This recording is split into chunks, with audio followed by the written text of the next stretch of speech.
Remember the other day I was talking about India, how their head of finance basically was saying, and not even basically, flat out said, we need to have some kind of campaign going here to get the people, the sheeple of India, their attention to stop focusing on precious metals with their money and instead focus them on the paper market. We have got to have a campaign going. And I mentioned to you how it doesn't matter what country you're in. It doesn't matter if you're in America, India, third world country, first world country, China, Russia, Pakistan, doesn't matter. They have this thing called government. They have this thing called central banks. They have this thing called leaders, finance ministers, the same crap we all have. Therefore, they all have the same thing.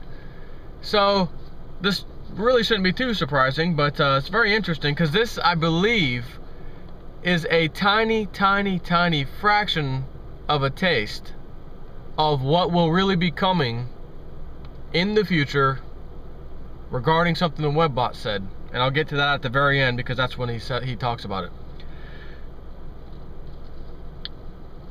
India's politicians and their criminal syndicates have looted as much as $14.5 billion in food from one province alone. 57,000 tons of food meant for the devastatingly poor of the Uttar Pradesh region is sitting in a government storage facility 5 football fields in length. The theft has blunted the nation's only weapon against mass starvation, and as Supreme Court Commissioner Naresh Saxena notes, notice how I said Supreme Court. Where have we also heard that? Where did that term come from? United States. We have a Supreme Court. India has a Supreme Court. I wonder if that's something new or something they've had for hundreds and hundreds of years. No, it's not something new that they've had for hundreds of years. It's something fairly new. Again, it's all the same. Country to country, doesn't matter. Political class, minion class, peasants. So, where was I? The Supreme Court notes, what I have found even more shocking is the lack of willingness to try to even stop it. As the Minister for Food, who stands charged with attempted murder, kidnapping, armed robbery, and electoral fraud, has diverted more than 80% of the food. So the Minister of Food, who stands charged with attempted murder, kidnapping, armed robbery, and electoral fraud, has diverted more than 80% of the food that's supposed to be going to the needy. Quote, who is a person who holds a below poverty line ration card? A person of no influence. You can just tell them to buzz off. Buzz, buzz. But there is a growing tension. Quote, we could just storm the place, and every one of us could get a bag of rice each. Who's gonna stop us? End quote. Storming the palace or storming the place. Taking food from a government facility, even though it allegedly was rightfully theirs. And it's being stored secretly in there. Where have I heard that before? Oh, this is gonna be a hard one. Oh, that's right, the Webbot. That old darn Webbot, that piece of garbage, the Webbot. Don't listen to it. And it talked about all over the place when things get really, really bad in the near future, sometime in the future. Not really long, we'll all be around, trust me, when this happens. The Vatican will be looted. Many places will be looted, and it even went as far as to say that when they find out it was either in the Vatican or in some other government facility where the food and stuff is looted, and this is not necessarily just in India I'm talking about everywhere. But one place in particular, and it may be out of the Vatican, basically has a map or a location list of where other store of food is at. Stores of food, not for you, not for me, not for the peasant class, but for the elites. They've been using our money this whole time, our slave labor, to stockpile massive amounts of it, just like they're using your money right now to stockpile massive amounts of ammunition that they will be using against you, and you paid for it, which is fantastic. That's another story. but the food will be found, example, in the Vatican. While we're down here, now that we run this place at the Vatican, we've thrown out the Catholic Church because we're starving and we kicked in the doors. Since we're here, let's just kind of take a look around and see what we can find. And an immense amount of knowledge, information is gathered out of the Vatican, given to whoever wants to hear it. Somewhat of a truth moment comes out of, oh, we've been lied to our whole lives. Which, we already know that, but the average person won't until then. And what's this over here? It's a little map. What was that? Some kind of star chart of aliens? No, bozo, turn it upside down. You got it the wrong way. Oh. No, that's a map of where food locations are for the elite, so to speak. And it's right here in the Vatican. So we're going to go ahead and take that and let everyone on the internet, or however they communicate at that time, let them know, which it should be the internet, of course. Hey, you guys are over here, starving people. Hey, we got a little location for you to go to. We know there's food. Here you go, it's right over here. You guys over there in that country, that state. Yeah, listen, we know where there's some food for you guys. Here it is on this little map. Go for it.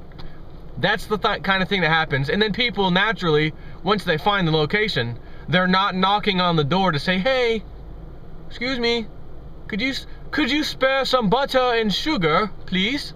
No. We're kicking the door down. Unless you open it now, we will break our way into here because we have just as much a right to that food as anyone else does. And since we kind of paid for it as taxpayers so long ago, and you destroyed my Social Security, you destroyed my retirement, I'm not asking you if I can have that. I'm telling you I'm taking it. I'm being kind enough to let you know you may want to leave the facility when me and 10,000 other people come and storm it. Fair enough? Okay. That's the kind of thing that'll be happening. So when I see this out of an Indian person's mouth, we could just storm the place and every one of us could get a bag of rice each. Who would stop us? That last sentence, ooh, the elite don't like that. If I was a news speaker right now, you know, commentator, whatever, and they're talking to me, they would edit out that last piece. They would edit that last, we don't want the people knowing they outnumber us so significantly. It's a moron can figure that out. But since we've fluoridated and pharmaceuticalized everybody into below bozo status, somewhat of a zombie status, they can't think for themselves right now properly. So we don't want them to, who would stop us? Oh, ooh, light bulb, zombie status taken away. Yeah, who could stop us? There's 10,000 of us here. There's 20,000 over there. Ultimately, there's millions, hundreds of millions, a billion, several billion. How many elite people? Their minions are there? Millions. Not like hundreds of millions. No, just probably a few million in total. Minions plus the enforcement agencies that would have to take care of the minions. There's a few million. Yeah, I think they're outnumbered. So when you wonder why the Department of Homeland Security has just recently purchased, again, massive amounts of ammo, the amount of ammunition purchased this year, allegedly, and from what I can tell, this is true, the Department of Homeland Security in 10 years, whatever now they've been around, has never, ever, ever, ever, ever, ever, ever bought even a smidgen close to what they've purchased this year alone in ammunition and whatnot. So again, I'm going to take a little piece out of Gerald Celente's book. Current events form future trends. So we're here, look around, what's happening, taking notes, militarized stuff going on, police, okay, buying massive amounts of ammunition, all kinds of departments, Social Security Administration too. That's where we are here. Current events form future trends. So let me use my bozo mind to figure out what that might mean in the future. Lots and lots and lots and lots and massive lots of ammunition being purchased by the government, including the Social Security office. Why they would ever need ammunition, you'd never know unless your conspiracy mind's telling you, which is not really conspiracy, it's probably the truth, telling you that's to fight off people who try to collect a check that they can't get a check anymore. Or it got cut massively. 2/3 of it, kiss it goodbye. Or 1/3 of it, or any amount of it. Any amount taken away is devastating to the retirees. So what you might find is that all police pensions, military pensions, they're intact. They're at least somewhat intact compared to the rest of you schmucks out there. Sorry about your luck. Police, military, yours is safe. How do I know? Because that's what pretty much the Roman Empire tried to keep up with. You can't screw law enforcement and military and screw the population and think they're going to back you up as an elite person that's trying to run the country and the world.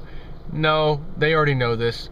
So while you may hear of little police departments getting their pensions and the municipalities, I'm talking when the big thing comes and the states are bankrupt completely, they can't hide anymore, they're in deep trouble, all states, police departments falling apart. Okay, here's a plan from the federal government. We're going to federalize the police departments so we can not have to fire anyone else anymore, and we can help with that pension.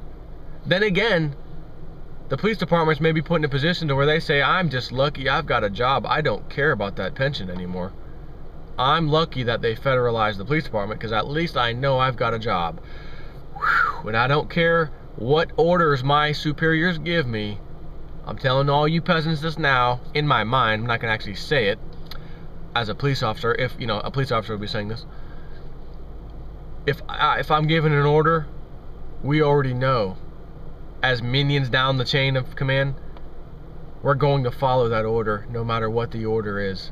And if we don't, we're going to be on your side. And from the looks of your side, I do not want to be over there. I want to be over here. That's how it starts. But by the time it ends, it's usually the opposite.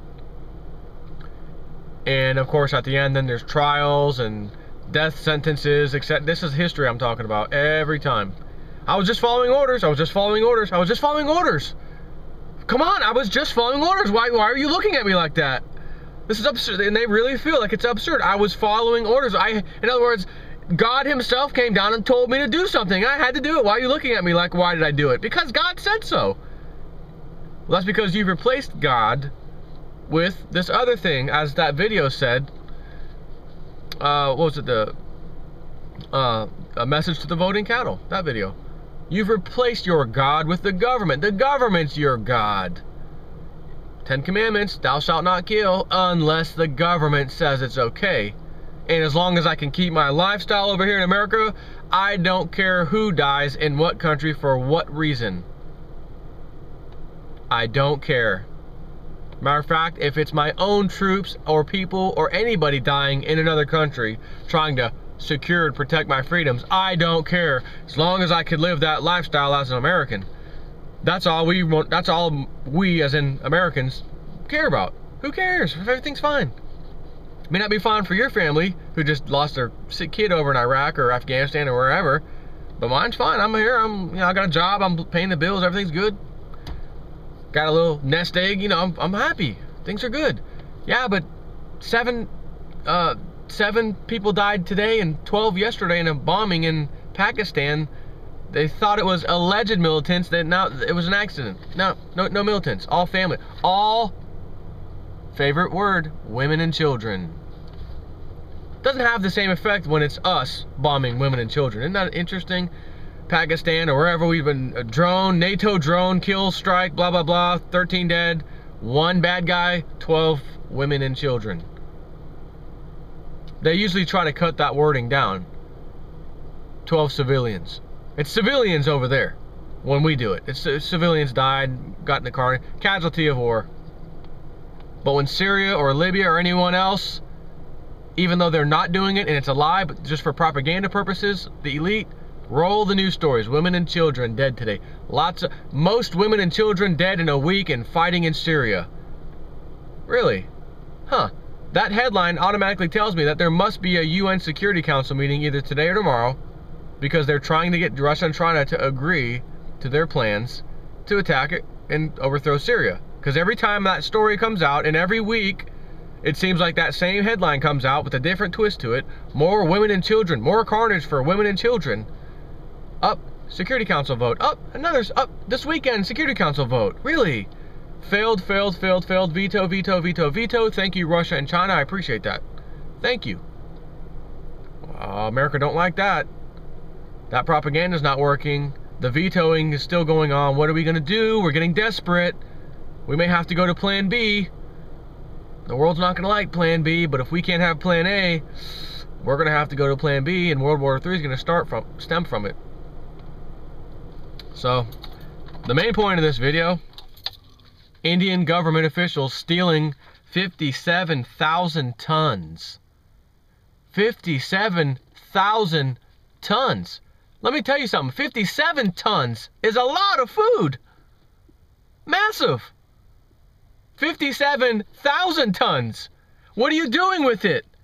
What is this? What are you even doing with it? Are you selling it off? That's probably what he's doing. He's probably taking the tax money. I'm in charge of this. What was this? What was the title again? The Minister of Food. Another high-paid position, naturally. Minister of anything. You're high-paid, great retirement, great benefits. Not good enough. Not good enough. You peasants, I know your life sucks, so mine's fantastic as the Minister of Food. But it's not good enough. I feel like that title, minister, means more. I need more. And I've got 57,000 tons of food that you guys don't know about. I know you're starving. I know you're out here every day protesting because you're dying. Your kids and women and children dying every day. I need more. So I'm going to sell that food off higher than we imported it for. A little bonus for myself and some of my cronies around me. We're in this together. Don't complain to me. Hey, if you're starving, it's because God wants you to starve. If you're not living good, it's because God doesn't want you to live good. Don't look over here at me, this minister of death and evil and Satan. Don't look at me. No. It's that way because God wants it that way. Until you find out we had 57,000 tons of food. And that I'm being charged with attempted murder, kidnapping, armed robbery, and electoral or voting fraud. Then, can we talk, before you want to murder me, can we talk about this? Can I change my ways? I promise. I'll change my ways. I misspoke. That was one of my favorites. I misspoke. When I stole the food, I misspoke to the person I told to steal it for me and put it in this warehouse, government-owned warehouse. I misspoke and meant to give it to the people where it was supposed to go. But he misheard me and put it over there. And I accidentally collected money on the little bit that's missing so far. That did go into my bank account. All because I misspoke in the beginning. I was wondering how that money got there. I was wondering how that money got in my bank account. I thought maybe I had some tax return money coming a little late. Sorry about that, guys. Take care.